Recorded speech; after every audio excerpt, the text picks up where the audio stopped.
Hello and welcome. Today we will talk about Chapter 9, Job Security and Seniority in the Workplace. The chapter has many different topics that it covers, including job security, seniority, obviously. How do we calculate seniority in the workplace? How do we decide promotional opportunities, layoffs and recall rights, advance notice of shutdowns of manufacturing facilities or organizations that decide to lay off a large number of people? How do we determine ability? What about company mergers, employee teams, successorship, employee drug testing and alcohol testing? Also, how do we decide who would be able to use social media and speak on behalf of the organization?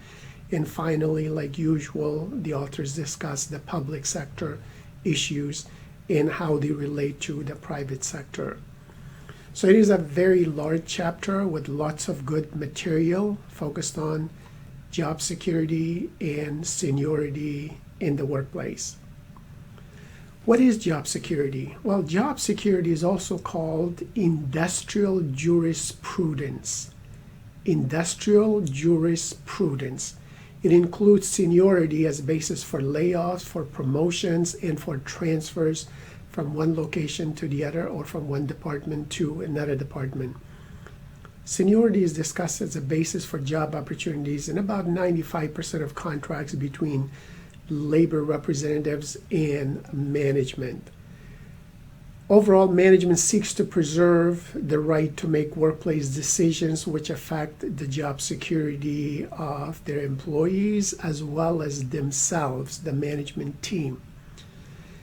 We've also seen since the 1930s the issue of last hired, first fired trend.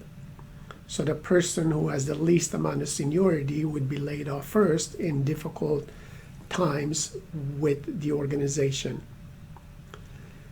Workers' obviously demand for job security have never really waned over the years. Their job security includes guarantee of work, the right to remain employed during times of layoffs, at least for a period of time. They want to be employed so they can plan alternative ways of earning an income in supporting their family. Job security is also about recall rights during times of layoffs. In other words, when people are being laid off, they have the right to be recalled first when revenues increase or when the demand is there to rehire some employees. And finally, job security is about the right to a fair hearing in a discipline process where employees have to be disciplined. So, or sometimes we know this as due process.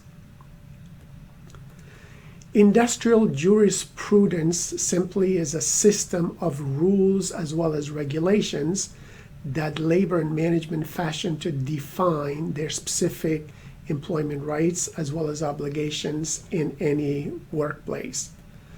The ultimate labor management conflict seems to be that management needs a free hand in the workplace operation. So in other words, they don't want their hands to be tied behind their back. On the other hand, labor requires protection against unreasonable managers in a voice in the decision-making process. In terms of a seniority system, we're simply talking about a set of rules and procedures within an agreement that determine the allocation of certain job situations, including when we're promoting employees, when we're laying off employees, when we're recalling employees, as well as certain economic benefits based on the length of service of the employee or overall tenure with the organization. So seniority is the most important measure of employee job security, at least in most organizations. It is easy to define and measure in terms of number of months, number of years with the organization. Management usually prefers to use performance appraisals as the basis of employment decisions. And seniority is not required by law, nor is it an inherent right of employees when it comes to decision-making of layoffs or terminations. However, seniority is a mandatory subject of collective bargaining. New employees generally begin acquiring seniority on the date that they are hired. Seniority may not be awarded until completion of probationary period. For most organizations, seem to be either 3 months, or it could be 6 months, or it could be a little bit longer. There's usually a seniority list which is created to ensure complete agreement regarding seniority rights of each employee. And seniority list includes seniority rights which are vested within a variety of employee units. Seniority units basically means plant-wide seniority, departmental seniority, or classification seniority. And also the concept of bumping is usually considered when we're calculating seniority of employees. So what is bumping? Bumping refers to the employees with greater seniority whose jobs have been phased out, and they have the right to displace workers with less seniority if, and this is only if, they are at least as qualified as the less senior employees in the department. Super seniority means the special seniority rights which are granted to union officers and committee personnel that override ordinary seniority during layoffs in recall situations in order to maintain active union representation within the company. We also consider seniority in promotions. The management position is that they often disagree with the use of seniority in promotions. They contend that promotions should be based on performance and required skills. Managers contend that promotion based on seniority usually takes away the employee incentive to work harder or do a good job in the department or in the organization. Unless restricted by contract, management can fill temporary vacancies as they choose. When it comes to promotions, most labor agreements use both seniority as well as qualification jointly together to determine promotional qualification. However, it's difficult to determine the weight of each factor and the method of measuring the skill or the qualification of each employee or each candidate. Arbitrators hold that management has the right to judge, to weigh, and to determine qualifications as long as the methods are fair and non-discriminatory toward women, minorities, individuals with disabilities, and based on religion and other protected categories. In most disputed cases, the employer's decision is supported by the courts. There's also the concept of job bidding, which is a process in which prospective candidates are required to compete with other applicants for an available position that is posted by the company. Usually to minimize misunderstandings and grievances and to increase employee morale, job bidding process is detailed in labor agreements. There's also discussion about layoff and recall rights. Most contract provisions specify how seniority, ability, and other factors will be used to determine the order of employee temporary job layoffs and job recalls. Probationary employees usually are laid off first because, again, they came in last. Therefore, they are not as senior as everybody else who have passed the probationary period or has been there even longer. Layoffs in skilled trades commonly occur by seniority within the trades or classifications of jobs. Contract layoff procedures fall into one of several categories. First, layoffs that are based entirely on seniority. Second, layoffs based on seniority among employees that management believes are capable of performing the work. And third, layoffs based on seniority only if ability and other factors are equal among affected employees. Overall, layoffs should be based on past performance. Let us look at an example of teacher layoffs based on seniority or merit that is mentioned by the authors in the textbook. So here I would like for you to look at profile 9.1. The example is teacher layoffs based on seniority or merit. In this case, you see the 2008 Great Depression brought to the forefront an issue which had been simmering for years. So what is the issue? How should the teachers of primary school be laid off? According to seniority or according to merit, in other words, performance. State budgets in many locations with regards to K-12 teacher unions such as California, Ohio, New York, Illinois, and New Jersey face historic deficits, and therefore hundreds of layoffs were the result. In most states, union agreements required that layoffs be decided solely by seniority. Also, the most common criteria in private sector agreements. Therefore, the newest teachers should be let go first under the last in, first out criteria of seniority. In Illinois, however, a new state law permits the use of merit as a criterion, and therefore the least competent teachers could be the first to let go. Supporters of the use of seniority only point out its advantages. For example, it rewards loyalty. Layoffs are not the fault of those who are involved. And in many cases, merit is very difficult to determine as they're subjective. For example, 99% of Chicago's teachers are rated either excellent or superior, only 1% unsatisfactory. And finally, seniority is somewhat easy to calculate and use as a criteria. Supporters of using the merit to decide layoffs, however, believe that principals know who are the worst teachers, and if given the authority, they could make the decisions based on merit. Furthermore, according to Kate Walsh of the National Council on Teacher Quality, weeding out the weakest teachers and keeping the most effective makes the most sense. Arizona is the only state to ban the use of seniority in cases of layoff and recall, although other states make teacher performance or merit a factor in hiring and promotion decisions, as well as seniority, and may follow Arizona's lead in layoffs. So layoffs are a very stressful decision for management and obviously for labor relation leaders or representatives, because people are impacted not just temporarily, usually for the long term.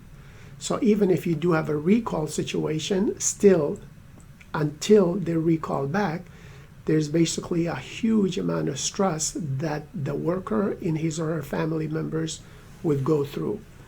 So when it comes to layoffs, I would recommend reading the latest literature in terms of best practices for whatever location that you're located in. In April of 2020, one of my co-authored papers came out. It's entitled Layoffs and Downsizing Implications for the Leadership Role of Human Resources. So it was published in the Journal of Service Science and Management, volume number 13, issue number 2. I would recommend you download that and read it, and also try to read the other recent publications for some recommendations about how to ethically and legally lay people off when it's necessary. And if you are the individual who has been laid off, the article provides some suggestions about what to do and how to obviously proceed from there on.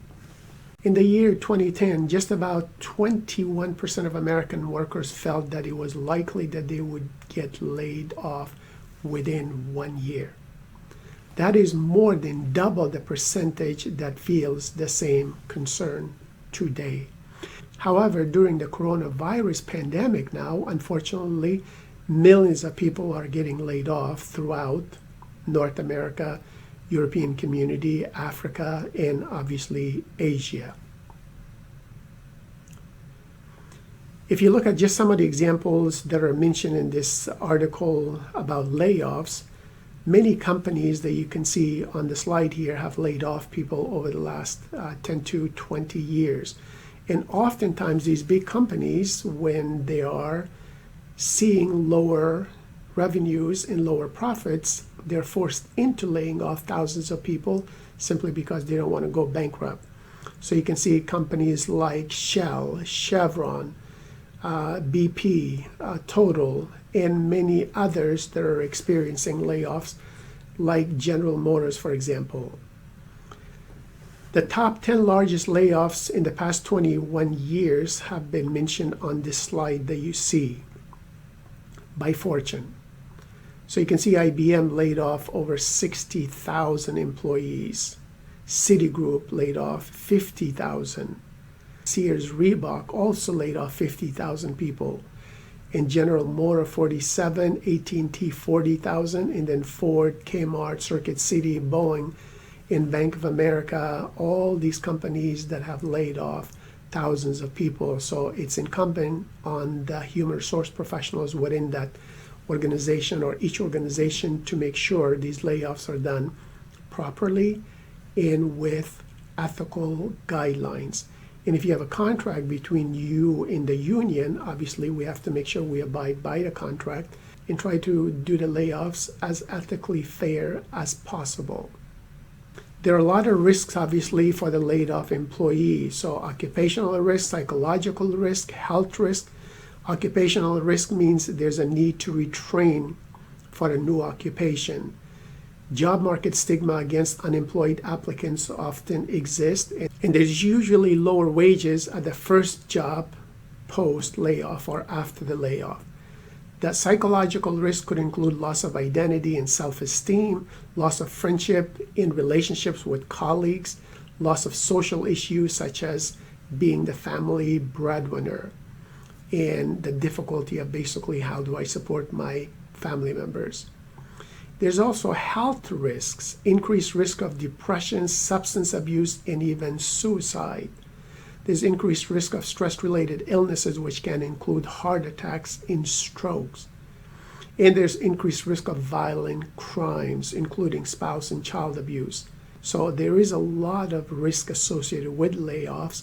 Therefore, we must include the employees in the process as early as possible and try to be fair to everybody. In other words, engage the employees in the process so they can help in terms of what other alternatives might be possible and also how to implement whatever alternative is agreed upon. The textbook also offers some tips from the expert's point of view. So for unions, what are some of the practical protections against employers relocating, outsourcing, or even subcontracting? Number one, good contract language is the best protection against these employer actions toward outsourcing, subcontracting, or relocating a plant. Good language would ensure no loss of jobs as a result of any of these actions during the life of the contract. Number two, include processes for meaningful union input into a debate prior to these decisions being made and into plans to ensure no adverse impact on present employees from such decisions if they are made. And third, address plans for retraining and redeployment of existing staff if necessary, outplacement services, severance packages, reemployment rights, insurance and pension protections, and reasonable notice of any adverse action. For management side, what are the best ways an employer can outsource, relocate, or subcontract without actually violating the laws or a collective bargaining agreement? According to the experts, number one, retain specific management rights in each area in the collective bargaining agreement with no restrictions or limitations. Develop a credible business plan for when outsourcing, relocating, or subcontracting becomes necessary. And obviously do this in conjunction with budgeting, marketing, production, sales organizations, and so on, with relevant buy-in from all those individuals who are assisting you in the development of these relocation, subcontracting, or outsourcing. Do this in such a way that it is defensible to the employees, the media, to the public, and whatever board or arbitrator or judge will ultimately hear the case in a court of law. Third, give timely and appropriate notice to union leadership and then to employees as well.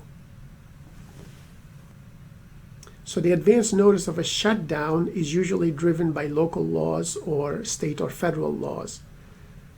For the Americans, the Worker Adjustment and Retraining Notification Act, otherwise known as WARN, of 1988, is commonly known as the Planned Closing Act. It became effective in 1989.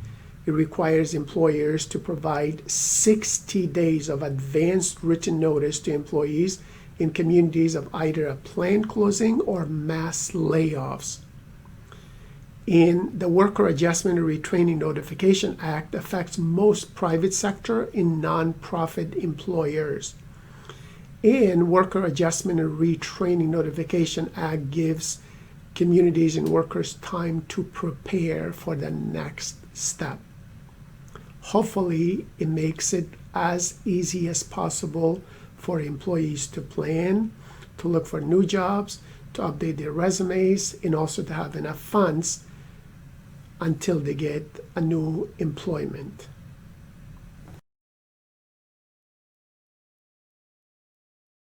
When it comes to determining the ability of employees, generally it's agreed that management does have the right to determine how ability should be measured for their departments, for their promotional opportunities, or for possible layoffs.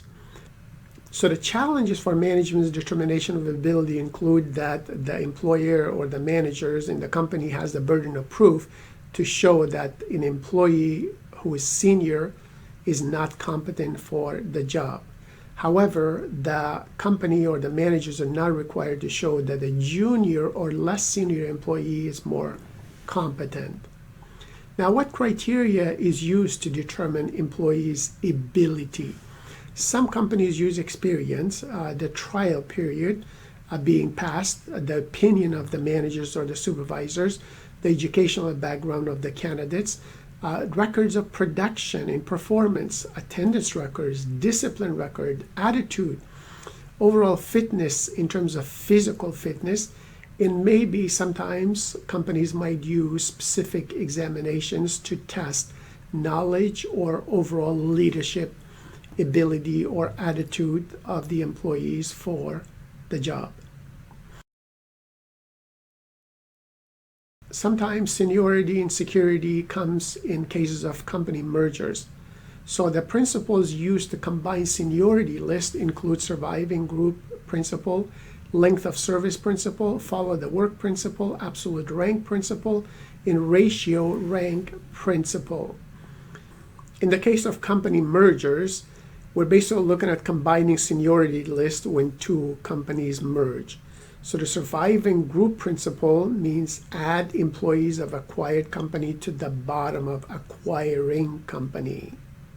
Length of service principle states that employees' length of service should be considered.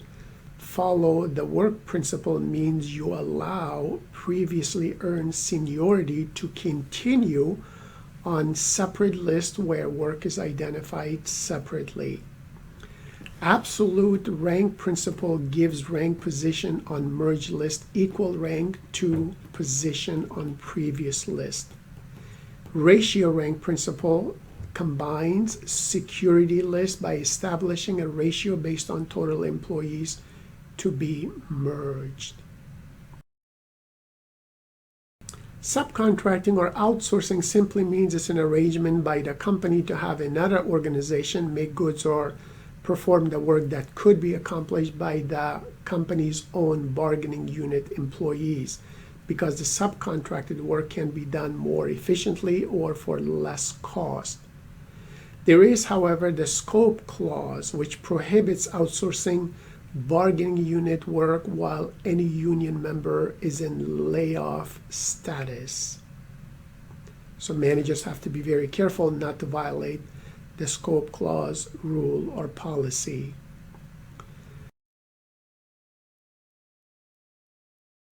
Create employee teams. In other words, engage employees. So employee involvement that creates an environment where people have an impact on the decisions and actions which affect their task or their department or their workplace, not necessarily the terms and conditions of their employment.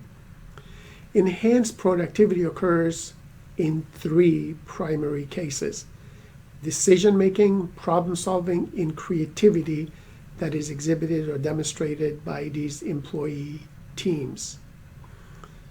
There's a growing emphasis on knowledge workers in the human capital. Human capital is basically the knowledge, the education, the training, the skills, and expertise of a worker's firms.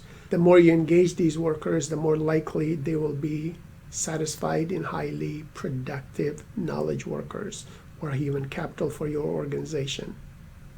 There are some common themes of employee involvement or engagement. Number one, they take pride and satisfaction with the employer and job. Two, opportunity to perform challenging work motivates people. Three, recognition and positive feedback from contributions that they make. Four, personal support from their managers. Five, effort above and beyond the minimum is usually demonstrated. Six, understanding link between one's job and company's overall mission. Seven, there's prospect for future growth with the company. And eight, they have the intention to stay with the company when they are being involved and engaged in a task that directly impact them. Research shows that about 70 to 85% of workers are often not engaged in their work, department, company, and industry in today's environment.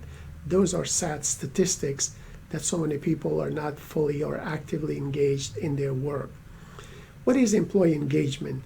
It's the degree to which employees are fully involved in their work and the strength of their commitment toward the organization or the cause of this team or department. The video entitled Employee Engagement, Who is Sinking Your Boat, states that highly engaged employees are 480% more committed to helping the company succeed. Also, these highly engaged employees are 250% more likely to make recommendations for improving the department, the organization, and the company. They also mentioned that disengaged leaders and managers are 3 times more likely to have disengaged workers in their departments. Engaged workers can be up to 6 times more productive than those working for non-engaged organizations or competitors. And engaged leaders know who are their hardworking, actively engaged employees known as paddlers. And they know who are their passengers. These are people who do a good job based on what you ask them. And these engaged leaders also should know who's sinking their boat. In other words, these are the actively disengaged employees who do not like their managers, who are not happy with their jobs, who are not happy with the organization's mission, vision, and obviously they do not want to stay with the organization when they have an opportunity to go someplace else. However, they are in the company, thereby they will be actively disengaged. Therefore, whenever they have an opportunity to destroy your company, they will do so. So employee engagement is influenced by how managers treat their employees, as well as human resource practices such as effective recruitment, effective selection, regular training and development of employees, doing a good performance management process, having proper work design, and paying people fairly on a regular basis. Employees who are engaged in their work and committed to the company they work for give companies a competitive advantage, including higher productivity, better service for the customers, and they'll have lower turnover. Companies measure employee engagement levels with attitude or sometimes opinion surveys, which are administered on an annual basis to see how different policies or even different economic times impact the level of satisfaction of employees with the organization. As managers and union leaders, you're also going to be concerned about successorship, the status of collective bargaining relationship between an employer and the union when a change in the ownership of the organization or a change in union occurs.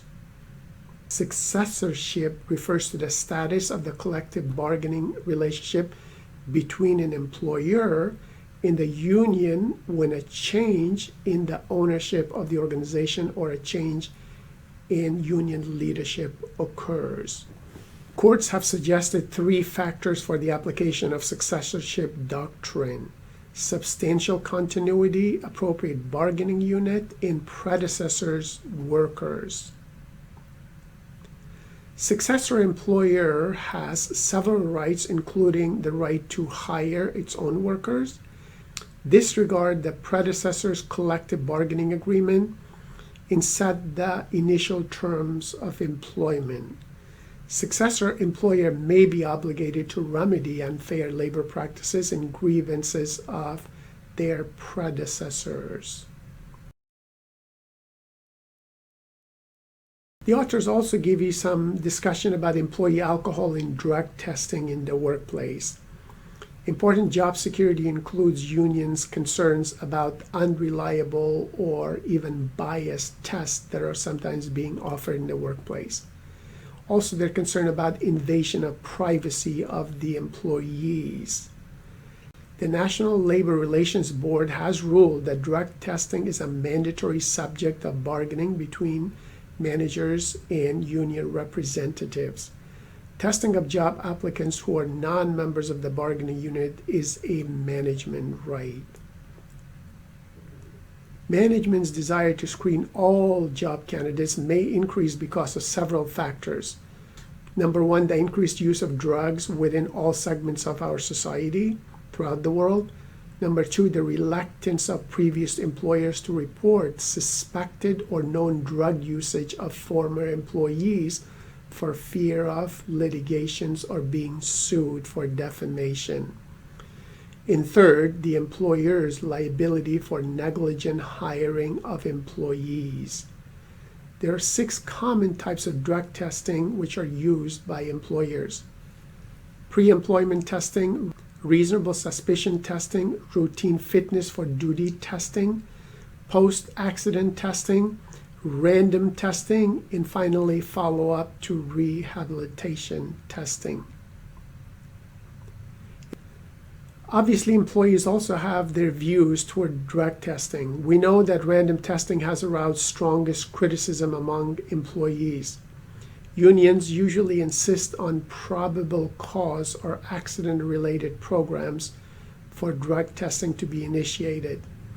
There are negotiation issues with regards to drug testing, which include valid testing procedures, on-the-job impairment, refusal to be tested, and supervisor training.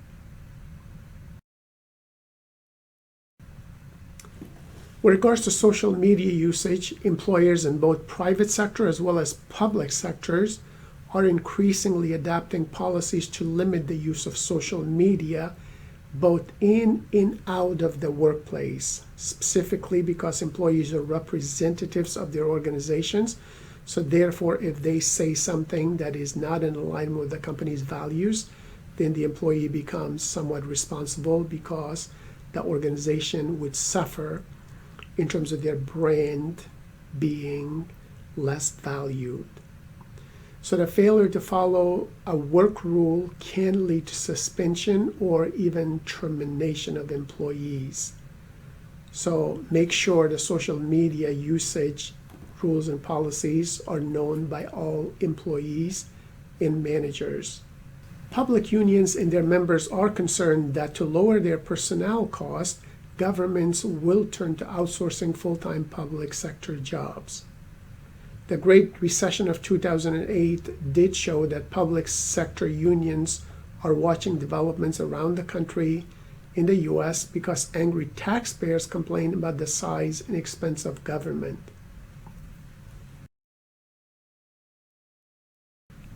Let us summarize a few main points about this chapter.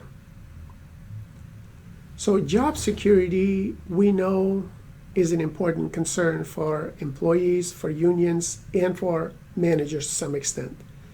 We need to remember that workers' demand for job security have never really diminished over the years. We're just as concerned about job security today as we were 30, 40, 50 years ago. Employees want some guarantee of work. Employees have the right to remain employed for a period of time during times of layoff even. And employees should have recall rights during times of layoff. And employees have the right to due process or a fair hearing in discipline cases. Keep in mind, the due process is usually a general legal requirement that states and organizations must respect the legal rights of all human beings, all workers, all individuals.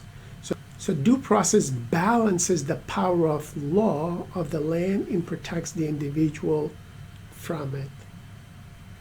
Larger unions are able to negotiate more job security provisions. The theories used to justify staffing decisions based on seniority include the human capital theory, implicit contract theory, as well as the internal labor market theory.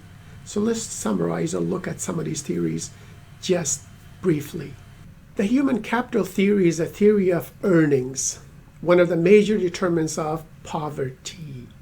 This theory sort of explains both a person's decisions to invest in human capital as well as the pattern of their overall lifetime earning. In other words, what's the impact of education and training?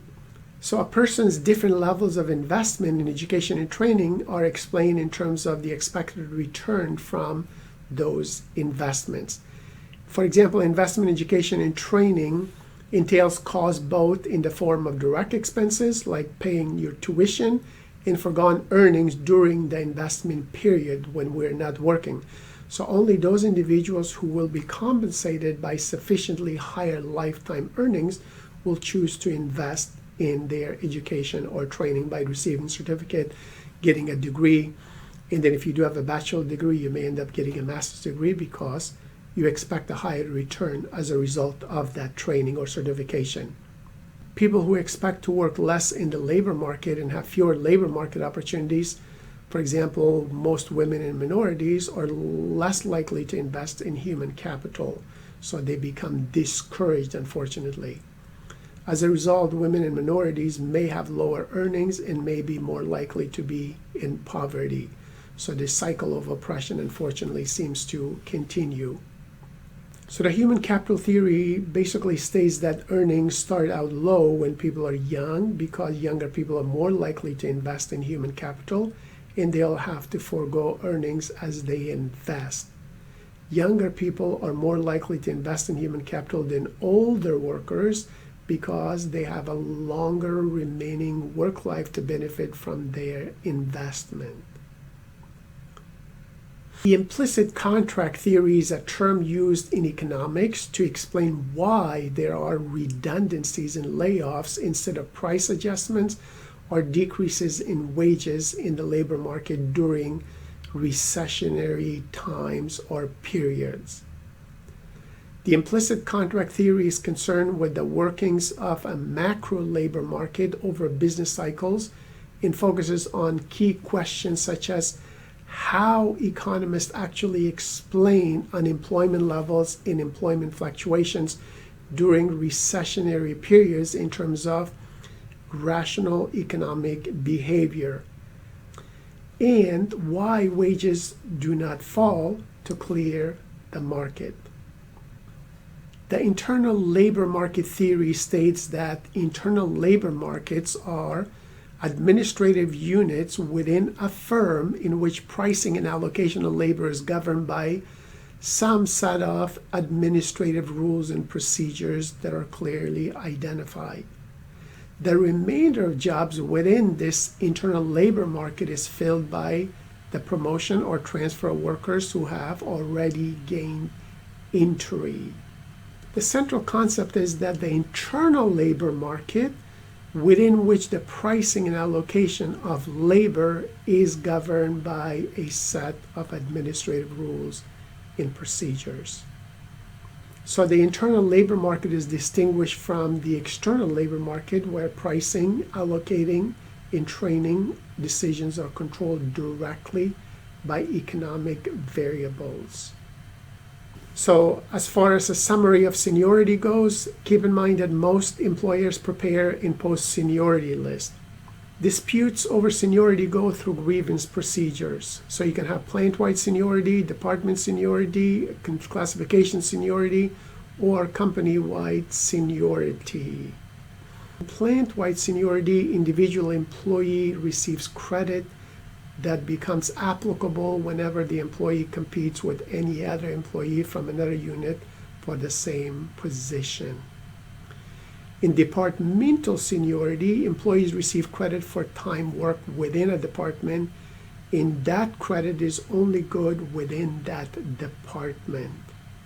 The classification seniority gives employee seniority only within the same job classification.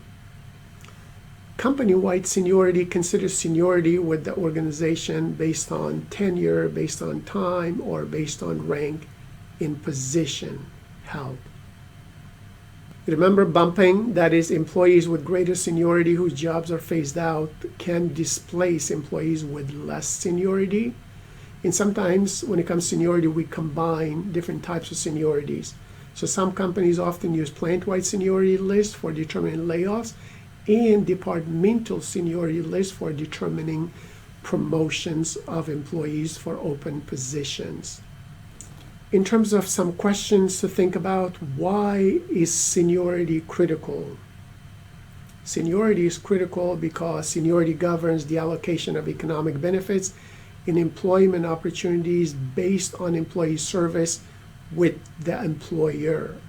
Critical employee decisions such as promotion, training, layoff, and even recall order, given that there's equal ability, are often made according to seniority in order to reward company loyalty.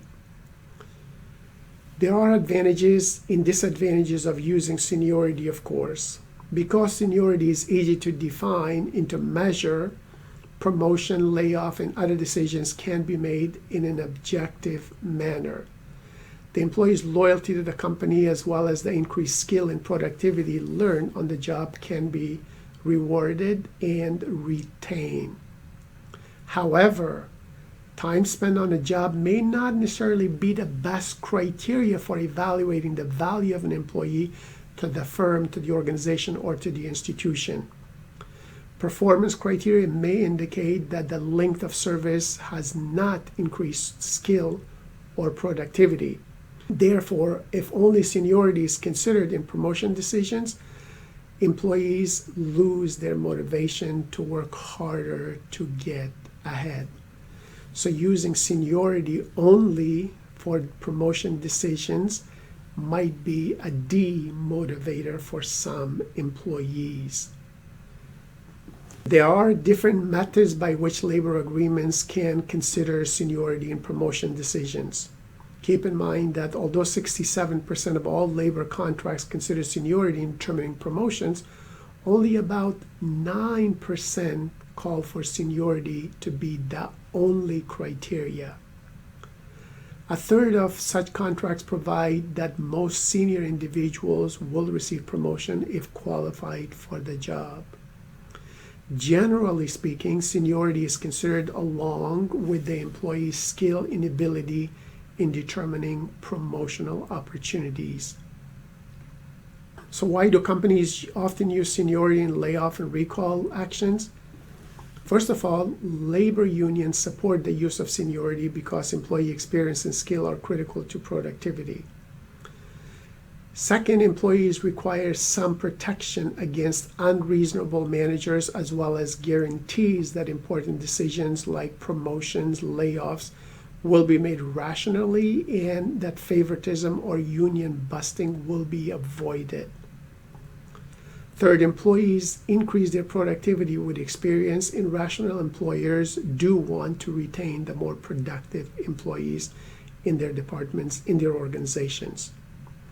And four, employers encourage employees to commit themselves to study, productive work, thereby laying off senior employees would cause worker distrust in any career planning. So it becomes a demotivating factor.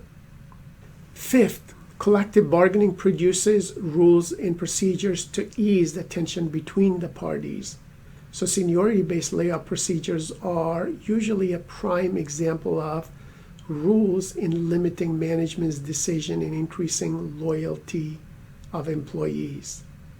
Number 6, the last hired, first fired rule has caused lower permanent turnover rates among union workers in comparison with non-union workers, along with more frequent temporary layoffs in union sector because of senior union members' preference for short layoffs, allowing them to maintain their seniority. How do contract clauses provide for consideration of seniority in these decisions? Well, let us look at layoffs first and then recall decisions. In case of layoffs, first you have probationary or part-time employees who are the first to be laid off. Second, depending on the type of business, layoffs can be by job classification or business-wide.